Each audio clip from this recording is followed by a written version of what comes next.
This news program is proudly brought to you by Paradise Foods, celebrating 90 years in PNG.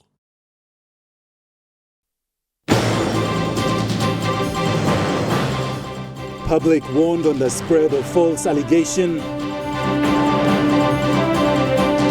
2024 budget becomes a topic at annual breakfast.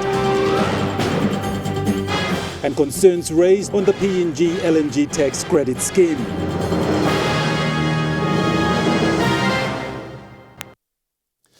A very good evening. This is Thursday's news. I'm Godwin Eki. Thank you for joining us. With concerns of tensions over the 18-year-old Kimoli Dogoba's death in Gordons, Port Moresby recently, NCDN Central Commander Assistant Commissioner of Police Anthony Wagambi Jr. warned the public against spreading false allegations in regards to the matter to inflict fear into the public as well as thrive opportunists.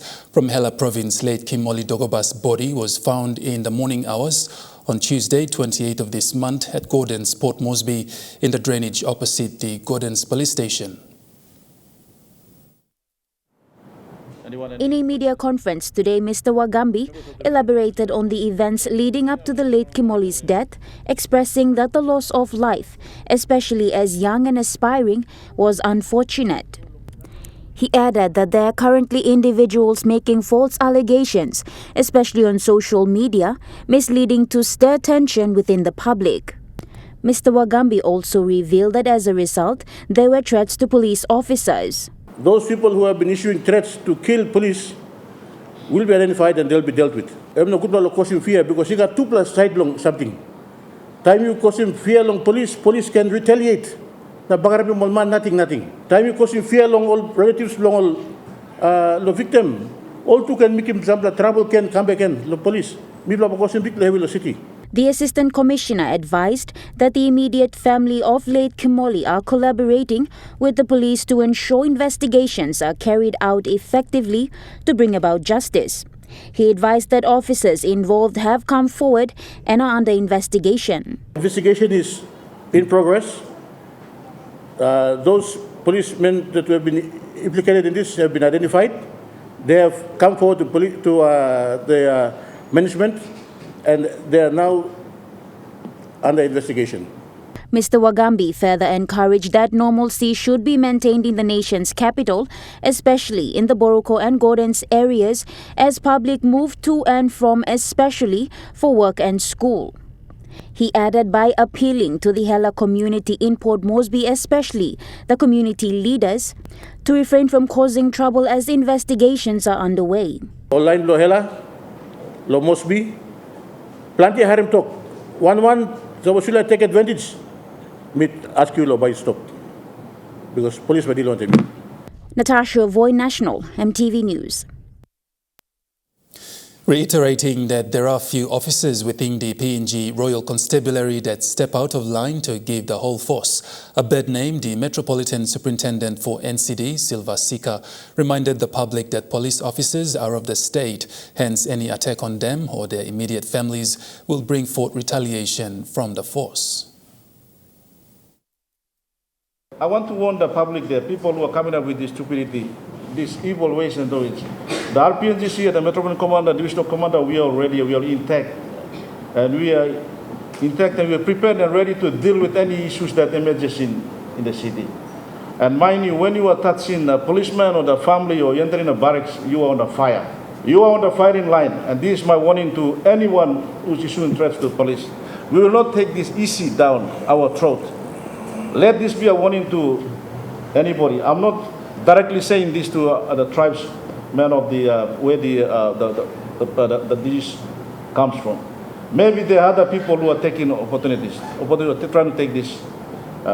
Maybe they have differences against us, police, in one way how we do our jobs. Assuring the police force's ongoing efforts to ensure effective policing in the country, Assistant Commissioner NCDN Central Commander Anthony Wagambi Jr. highlighted to the press that officers within the Royal PNG Constabulary will soon undergo drug testing. Drug and alcohol policy has been endorsed by the Police Commissioner. We're in the process of the logistics behind it. to get all our logistics behind it, and we will commence in the NCD command first, NCD and Central Command. We will commence with me being the number one person tested, followed by MedSup and PPC Central. Then our rank and file down the line. Every policeman, woman will be tested.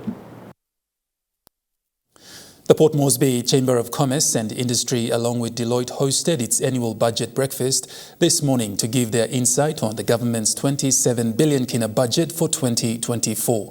The event saw representatives from the business community gathered to share insights, comments and foresights on the economy. The Pangu-led government passed yet another historic budget of 27 billion kina for 2024. An increase of 3 billion from this year's 24.5 billion kina budget. Mr. Speaker, I present the In summary, the budget estimated economic growth of 5.3% from this year's 2.7%, but no major changes to the debt to gross domestic product or debt to GDP ratio and tax revenue. However, inflation is expected to increase from 3.5% this year to 5% in 2024. The increase in inflation is a result of the foreign exchange issue the country is facing. ANZ Group's senior economist in PNG, Dr. Kishti Sen, gave suggestions on how to address the FX issue during the budget breakfast. So what is the solution to the problem? My view is, look, the country is sitting on a very healthy level of foreign reserves. And I think the central bank can provide a little bit more liquidity into the market. That is the only way I see out of this problem in the near term, until we see stronger growth resume with the projects starting, because that will most likely bring the market back to balance. Dr. Sen said despite the issue being faced by the country, the economy is expected to grow. Apart from that, in terms of the economy, we all know strong growth is coming. We waited 10 years for it to resume. It was always a matter of when. I'm pretty confident that at least a couple of projects will get underway in the first half of next year, and the others will follow, and I think PNG will be well on its way to achieving the 200 billion aspirational target of the government or the country by the end of this decade. Dr. Sen further said the government's plan to reach a 200 billion kina budget by 2030 is ambitious, but it can be achieved if they cut down on government expenditure, focus on repaying debts, and allow major resource projects to start off without delays. Edson Kuso, National, Emtv News. Meanwhile, Port Moresby Chamber of Commerce and Industry President Rio Fioko shared his opinion on the 2024 budget during the annual Deloitte Budget Breakfast. The Mining Act 1992. The Pangu-led government through the Treasurer Ian Lingstaki presented in Parliament the 27 billion kina budget on Tuesday, which has brought mixed reactions from the business community. Port Moresby Chamber of Commerce and Industry President Rio Fioso this morning gave his opinion on the budget. Is achievable. We need to see growth in not just the new resource projects, for example, Porgera, Wafi, and Papua LNG, and beyond that, the Pinyang project as well for another LNG project, but also growth in the non-resource sector, more downstream processing of fisheries, resource, forestry as well, of course, increased agriculture, particularly smallholder farmers growing more vanilla, more cocoa, more coffee, etc. Fioso also gave his insight on what the government needs to do. Increase in tax revenue, I think, is going to be quite ambitious for the government, because we're really not seeing any growth in the sector, in the economy. There's nothing really in the budget to stimulate jobs. We're hoping that one of these resource projects gets going soon. When, we're not sure. We're still waiting for projects like Porgera to really kick off. So the economy is actually quite flat, coupled with the foreign exchange difficulties. It's been another challenging year for businesses here in Port Moresby. He further said the government's aim to grow the economy to 200 billion as announced by the Treasurer is achievable if the government focuses on increasing revenue not just in the extractive industry but through the agriculture and renewable sector as well. We really need some of these new resource projects to get going, and that will bring in US dollars for the construction phase. So, for example, we're hoping the Papua LNG project will get the green light and move ahead to construction next year. And as I said, also we're hoping that Porgera will get going, and it'd be good to see Wafi commence. Edson Kuso, National MTV News.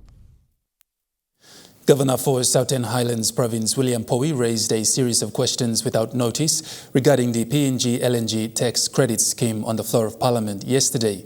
The series of questions were directed to the Minister for Planning and Monitoring, Rainbow Paita, who was not present. Prime Minister James Marape responded on his behalf to Governor Powie's questions. The series of questions raised by Governor Powie were on the tax credit fundings that are supposed to fund the sealing of roads from Poroma to Kutubu in the Southern Islands Province, the road from Kutubu, Southern Islands to Kikori, Gulf Province, and a request to seal the Moro Airport Road in Southern Islands Province. Important strategic LNG impact projects for tax credit in my province. I am aware Action has funded 7 or 6 road projects in Hela. My people of Southern Highlands need these impact projects to be funded under tax credit. Prime Minister James Marape emphasized that the tax credit scheme is an innovated funding structure by the government and has been at work for over 20 years. 20 years, the earlier ceiling of tax credit project, tax credit envelope has been 0.75%. Of funds that the resource developers could advance in the name of projects, and these are tax deductible for taxes that they would have paid in ongoing years of resource harvest. So at 0.75 when we came into office, we decided to uplift that to 2%. In the 2% envelope, 1% is for projects outside of the resource area provinces and districts, meaning rest of the country, we could have projects funded using that facility. And the other 1% is enveloped for projects in the resource area provinces. The Prime Minister said he will look into the ExxonMobil tax credit envelope to ensure the 1% for project resource areas and allow for tax credit to spread out between key project areas in Ella, Western, Gulf and Central Province. Malinta Yopolo, National MTV News. National MTV News continues after the break. Stay with us.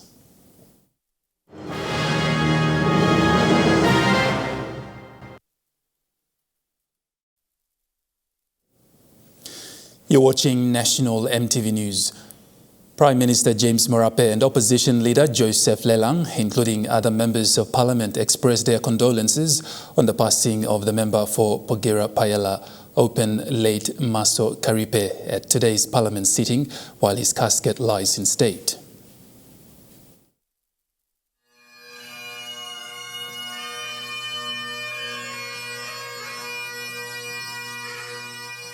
A sense of comradeship settled in Parliament today as the Prime Minister James Marape moved for Parliament to express their deepest condolences for the late MP for Porgera Payala Open, Maso Karipe, to his family, relatives and electorate. Of the member for the new Porgera Payala Open electorate, the late Honourable Maso Karipe, and places on our record its recognition of his devoted service to the people of Porgera, and we do extend our deepest and profound sympathies to his children, his wife, his family, his tribe, his supporters, his people of the new Porgera Payala electorate, Enga province, and of course Papua New Guinea. Following the Prime Minister's motion, the opposition leader Joseph Lelang also extended condolences to the late MP. Opposition and all our families and supporters throughout the country, we extend our heartfelt condolences to the family of the late honourable member and the people of Porgera Payala and Enga province. Believe, and I think that's one thing we can learn from honourable member must carry, but this belief was on something good, something fair, something just for the people of Pogarapaela. And that is the lesson, the legacy of this body before us that we should carry on in our lives, because I think that's what it is. Death, birth, same thing. But what must live on is the spirit of goodness that has been living through and manifesting through the body. That is the one that I think Papua New Guineans should pursue to live. Francisca Anania, National Emtv News. The construction and opening of the new GOM footbridge will now enable more access to various locations for coffee farmers, students and vulnerable people in GOM village in the Morobe province. This new 60-meter bridge will also connect the GOM and Lowai areas in the Wainin Arab area. According to the local member, Tio Pelgan, seeing the hardship the people of GOM and the surrounding communities endure to travel to and from, funding was secured from the District Development Authority to commence this project early this year, spearheaded by Spider Engineering. Mr. Pelgan emphasized that under his leadership, the district will continue to deliver much-needed basic services that will have a positive impact on people's lives. The Nawai District Development Authority has also identified areas that need connectivity, and similar project of constructing new footbridge will be rolled out soon. Gladys Killa, National Emtv News. Total Energies PNG Limited, as operator of the Papua LNG project, has signed a memorandum of understanding with the Papua New Guinea University of Technology yesterday. The Unitech Scholarship Program will be made available in 2024 to third-year students. The first phase of the program will be open to top 25 performing students and will cover for tuition fees, written airfares, full board and lodging fees, book allowances and stipends. Managing Director of TEP PNG, Jean McNoire, referred to the occasion yesterday as a milestone for both Unitech as a beacon of education and for the Papua LNG project. So you might not be aware, but we really started by our communities, neighboring communities, where we arrange literacy training. James Guken, National Emtv News. A local farm called Gaminauka Innovative Integrated Model Farm has recently started farming different varieties of potatoes and taro in the Eastern Highlands province. A variety of English and Irish potatoes, sweet potatoes and taro are targeted to meet the local domestic market throughout the country. The Gaminauka Innovative Integrated Model Farm was started by couple Douglas and Rebecca Noni, aiming to train local farmers on different farming techniques and practices. Their farm has 2 different sites in Eastern Highlands Province, and they are currently nursing and farming English and Irish potatoes, cacao and taro. With different potato and taro varieties underway, the farm plans to include honeybees, inland fish farming and mushroom production soon. This project is among PNG's many other agriculture SMEs with no external support of technical assistance or capacity building, but continue to drive the Go PNG's goal of economic growth and prosperity. Francisca Anania, National Emtv News.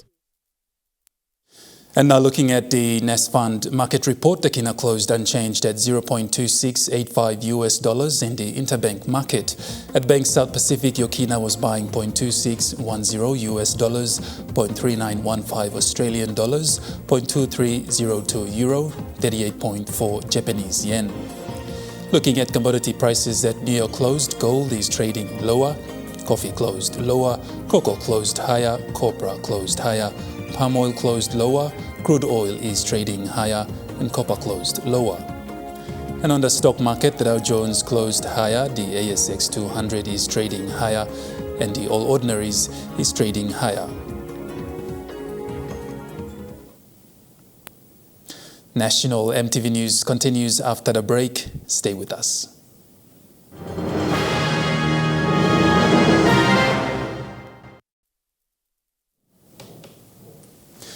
You're watching National Emtv News.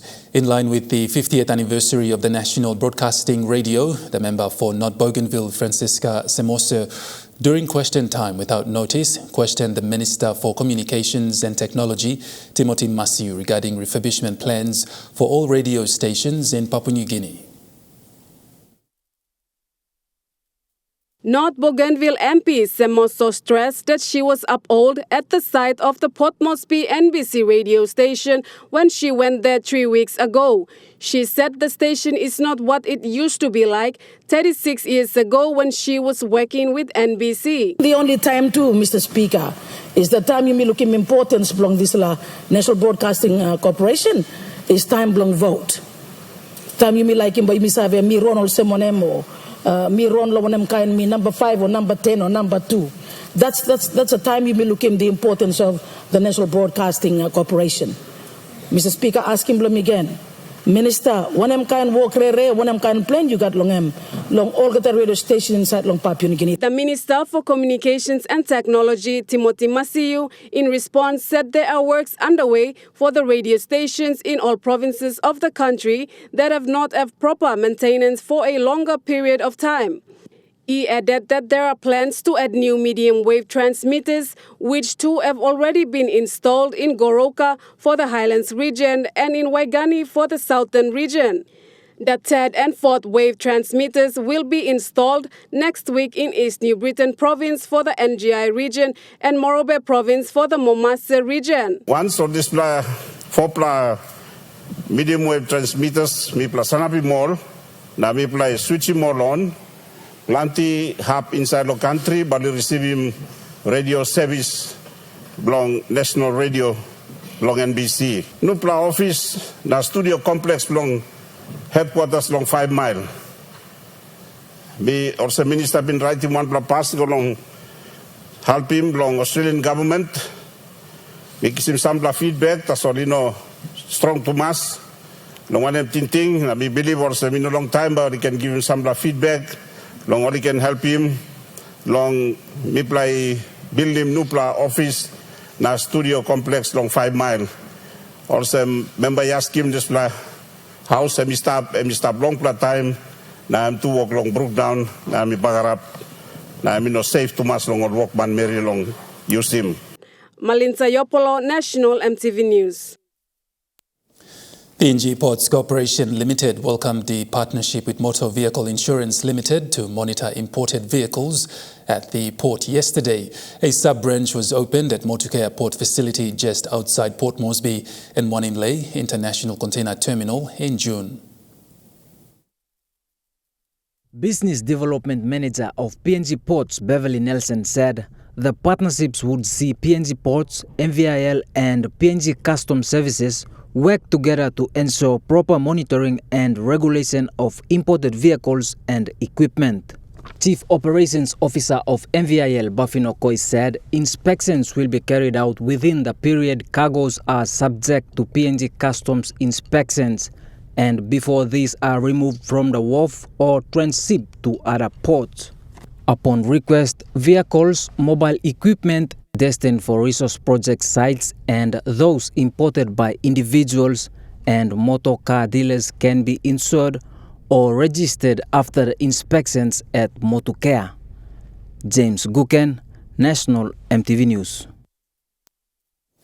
To ensure effective and convenient banking for its customers in the nation's capital, Kina Bank has introduced into the banking sphere the Red Thunder. The Red Thunder is Kina Bank's mobile banking team responsible for visiting organizations, institutions and communities within Port Moresby to open bank accounts. According to Kina Bank PNG CEO Ropi Uyasi, this concept was brought forward by Executive General Manager Judith Ugava Taunau and Head of Mobile Banking Hilton Levy. The Red Thunder team was established in August this year and saw 3,585 customers open their accounts, 2,960 Kina Visa debit cards issued, and 104 companies being visited. Mr. Uyasi said a lot of work and thought was put in place with this concept in terms of how the bank could reach out to a large portion of the market that needed not just to open bank accounts but use services in a way that is accessible and convenient.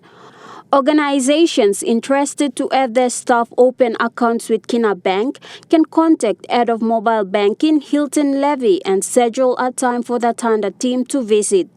Gladys Killa, National, Emtv News. And moving to overseas news now, severe weather and flood warnings are in place all across eastern Victoria and New South Wales, with more heavy rains and damaging winds being forecasted throughout the region.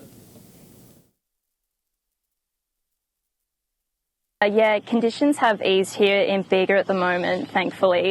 There's a light sprinkle and the sun's just trying to peep out of those clouds above me for the first time in a couple of days now. We received 100 mils of rain in Bega overnight, and the ground here is already sopping wet, and that water has to go somewhere, so it ends up in parks and roads like this behind me, and there's a couple more bridges that have been closed overnight. In the Bega Valley here, it's Gilla Flats, Mogarika Bridge and Wallaga Lake Bridge, so people will need to find alternative routes, but really this whole flooding and rain experience has just been quite remarkable, considering that it was only 2 months ago that the area here we experienced fires. Karina. There have been many calls for help in the region? Well, particularly in the southeast zone here, the SES have received over 500 calls for assistance. Last night, those teams, they went through the Bega township here itself and went door knocking just to make people aware of the fact that there may be an evacuation that would take place, but thankfully no evacuations did occur. If you look on the map, Bega is currently surrounded by water. Thankfully, there are alternative routes people can take, but there are numerous roads closed in the area, and people will have to delay their start times to work, most likely. But Lake Conjola, actually just north, couple hundred kilometres north of Bega here, they've been the most impacted by this whole flooding event, with 40 homes flooded by the rain. But look, let's hear from an SES spokesperson now. As I mentioned, some rapid damage assessments in Lake Conjola and Deniliquin, and being ready to assist the community in that southeast area. We're expecting further flash flooding today, so we've got teams and assets pre-positioned to assist the community, but the biggest thing we can do is have the community make safe, sensible decisions to either avoid travel or be very careful when they do so to avoid getting into trouble. International mediators are working towards extending the truce between Hamas and Israel in the final hours of the ceasefire in Gaza. The water is not suitable for drinking. It has algae inside, and it is not healthy to drink. Our children are all suffering from diarrhea. Rashes started showing on their skin. We come to the health centre, but they don't give us enough medicine for the children. Even the adults have diarrhea, and there is no water to clean the toilets. They are the source of the disease. We are in complex moments and in a window of time within the outline for the return of our hostages. We will work to exhaust it as much as possible. At the same time, we are prepared and ready to return to combat at any time. The Israeli Defense Force is investigating claims by Hamas that an Israeli bombing has been the cause of death for a toddler who was an Israeli hostage in Gaza.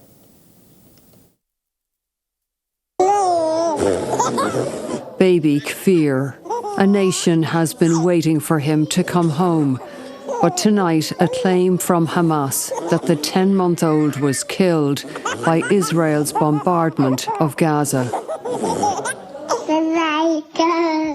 Hamas says his 4-year-old brother, Ariel, was also killed, along with their mother, Shiri, who tried so hard to protect them as they were taken hostage. The Israeli army says it's assessing the accuracy of the information.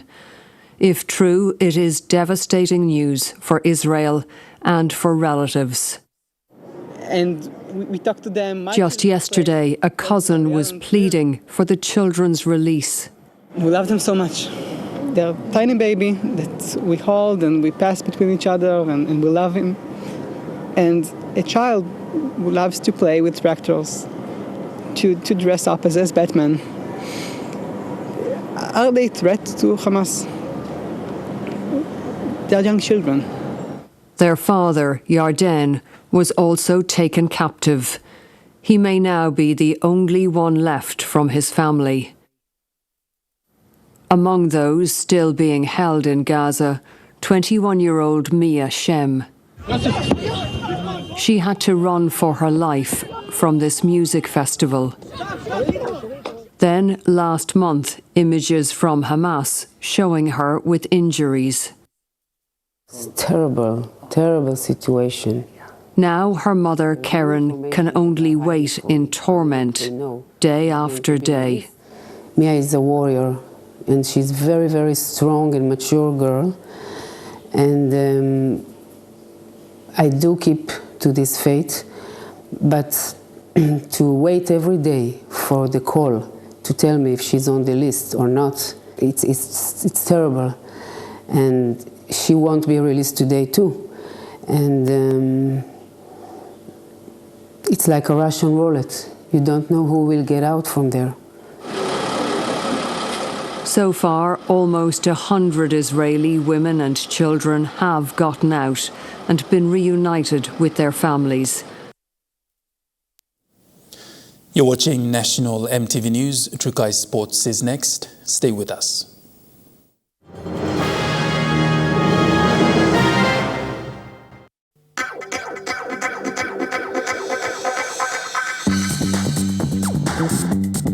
Trukai Sports.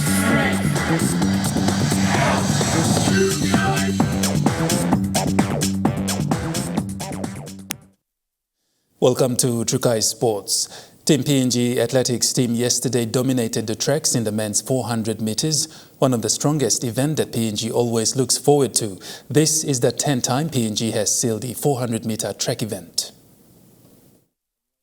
The PNG did it again in the men's 400 meters event on the track as it took gold, silver and bronze, making the win as the 10th successful achievement for PNG in the code of athletics. PNG's in lane 7, leading at the moment is Benjamin Alial. On his inside is Daniel Bell, beginning to make a little bit of a move. Who's going to take this? It's down to the two PNG flyers at the moment. One of the codes that the Pacific looks forward to is athletics, as this is where speed, agility and power is witnessed firsthand as athletes line up to race the tracks. This year, the 2023 Pacific Games, PNG also did extremely well in the track and field events, where most of the athletes have won medals in their respective events. PNG's success in athletics, especially the track and field events, has always been the one to watch. Despite PNG's brilliant performance on the tracks, it still wasn't enough to push PNG up on the medal tally. While most of the Team PNG athletes have already returned home, the 2023 Pacific Games is due to conclude this week with the closing ceremony.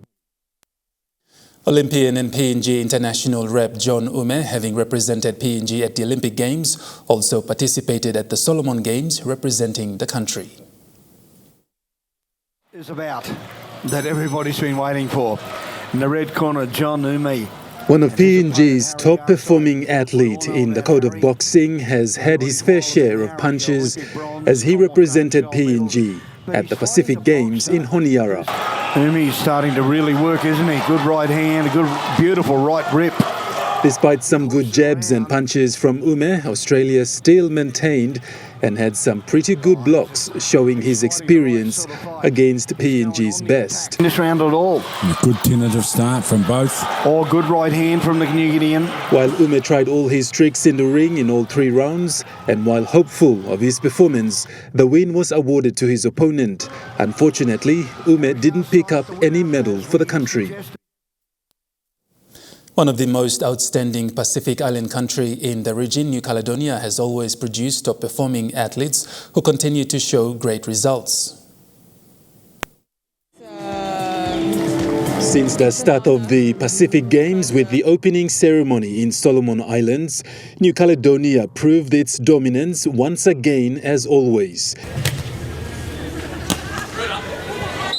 It's a good point. New Caledonia.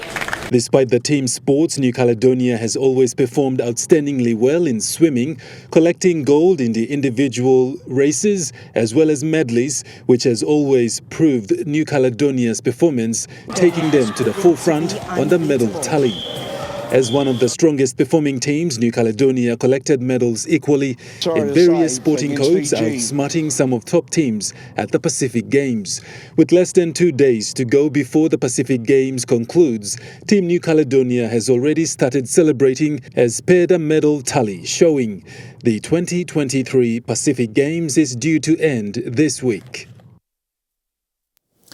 And Trukai Sports continues after the break. Stay with us. Trukai Sports. You're watching Trukai Sports. Moving to overseas sports now, a survey into the 2023 Women's World Cup has shown that 2/3 of the players were not at their best form at the start of the tournament. The survey conducted by Global Players Union, FIFPro, found this was due to insufficient preparation time, a condensed international match calendar and staffing issues. The survey also found that 60% said they had inadequate rest after the tournament was over, with 86% of those having fewer than 2 weeks recovery before they returned to their domestic duties. North Melbourne women's AFL star Jasmine Gunner has brushed away the snub from AFLW voting for the Best and Fairest award. The prolific midfielder was again overlooked for the league's highest individual honour, despite entering Monday night's vote as a strong favourite. Despite failing to catch the eye of the umpires, she was selected for her 6th All-Australian team, took out the Most Valuable Player award, voted by her peers, and the AFL Coaches Champion Player honour. She wants to focus on winning the silverware for North Melbourne this weekend. It is North Melbourne's first trip to a grand final. Instead, she was pipped by Richmond's dual sports star Monique Conti, who won her first AFLW Best and Fairest. Ghana ended up finishing equal 7th. The Brisbane Heat have qualified for a place in the finals against Adelaide Strikers in the Australian women's cricket this Saturday. The Heat defeated the Scorchers by 67 runs at the Wacker last night, with a superb innings of 54 from Grace Harris, helping to set the strong total of 5 for 197. Harris had strong support from Charlie Knott and Amelia Kerr, who made 32 and 31 runs respectively, while it was Georgia Vole who did the damage with the ball, taking 4 for 19 from her 4 overs. The Adelaide Strikers earned direct entry into the final after they finished 3 games clear on the top of the ladder. And that ends Trukai Sports. The Money Plus weather report is next. Stay with us. Trukai Sports.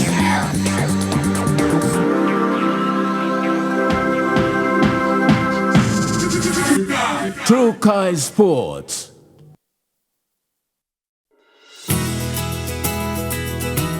This weather update is proudly brought to you by Money Plus. With you always.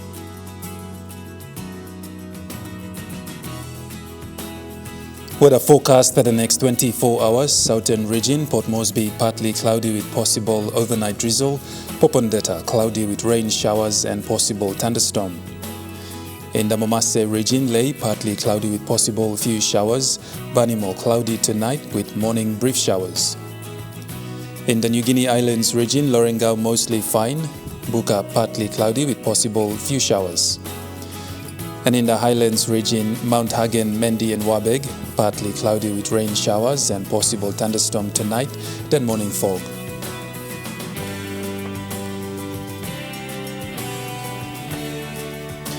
Waters of southern PNG Indonesian border to Daru to Kiwai Islands, to Kerema, to Yule Island, to Hood Point, to Samarai Islands, seas 0.5 to 1.3 meters.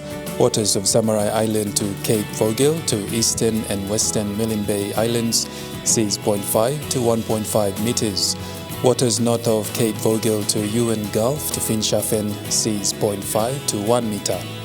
Waters of Finschhafen through Vitius Dampier Strait to CRC and Long Island, seas 0.5 to 1.3 meters. Waters of Long Island to Medang, to Wewak, to Vanimo and northern PNG Indonesian border, seas 0.5 to 1 meter. Waters of Manus and its western group of islands seas 0.5 to 1 meter. Waters of East and West New Britain to New Ireland to Bougainville seas 0.5 to 1 meter.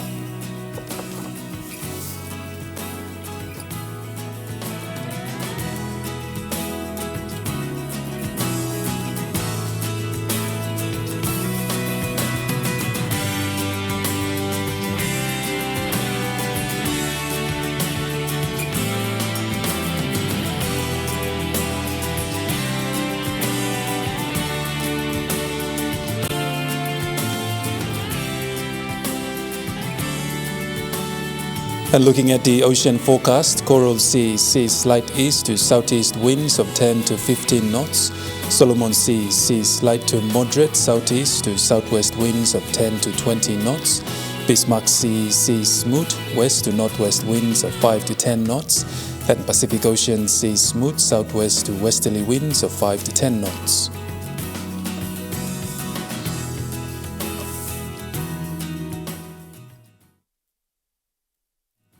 The weather update was proudly brought to you by MoneyPlus, with you always.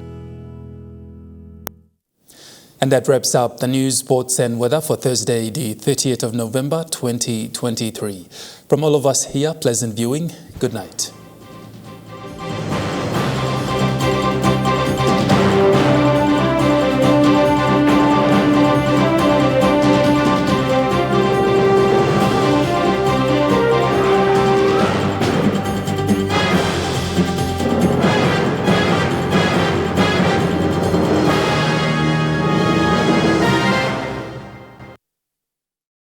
This news program was proudly brought to you by Paradise Foods, celebrating 90 years in PNG.